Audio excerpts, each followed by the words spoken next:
On 12 January 1934, a near lifeless Masterda Surya Sen was dragged to the gallows of Chittagong jail. His knuckles cracked, his teeth broken, the nails in his hand and feet plucked out. And after Masterda was hanged to death, his body was not handed over to his family. His corpse was put inside a sealed steel box and thrown into the Bay of Bengal.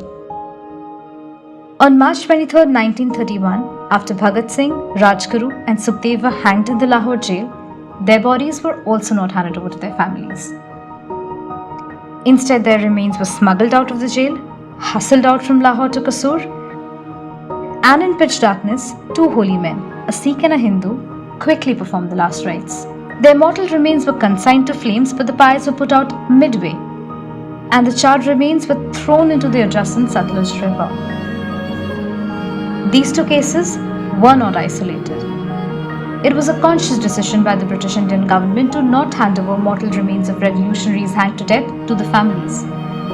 Instead, the bodies were buried in unmarked graves, or thrown into rivers and seas in coffins, or burnt surreptitiously. But what triggered this particularly sadistic behaviour by India's colonial rulers? A hanging and a funeral procession that took place in Calcutta. After the botched bombing of Magistrate Kingsford in Muzaffarpur that killed 2 British women, in a massive crackdown by the British administration, 33 revolutionaries were arrested. Among them was Kanailal Datta. In prison, the revolutionaries were said to be tortured. So one of them, Narendranath Gosain, out of fear decided to turn for the state. And others hatched plans to get rid of Narendranath, who had been moved out of his cell to the jail hospital. 2 revolvers were smuggled inside the jail, and 2 arrested revolutionaries, Kanailal and Shotendranath Datta, got admitted to the hospital. In the hospital, Shotendranath sent out a message to Narendranath, hinting that he and Kanailal were also considering turning.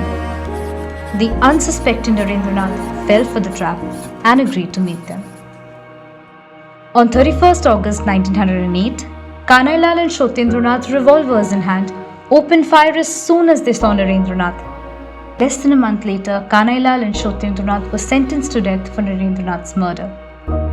On November 10, 1908, Kanailal was hanged to death. He was 20. Shotendranath was hanged 11 days later. He was 26. After his hanging, Kanailal's body was handed over to his family.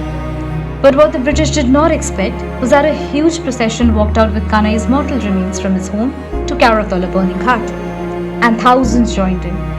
Men, women, children, Hindus, Muslims. Shouts of joy Kanai reverberated through the air. Kanailal Datta's death and the mob frenzy that followed forced a brutal change in British India's administrative practices and brought out the worst in them.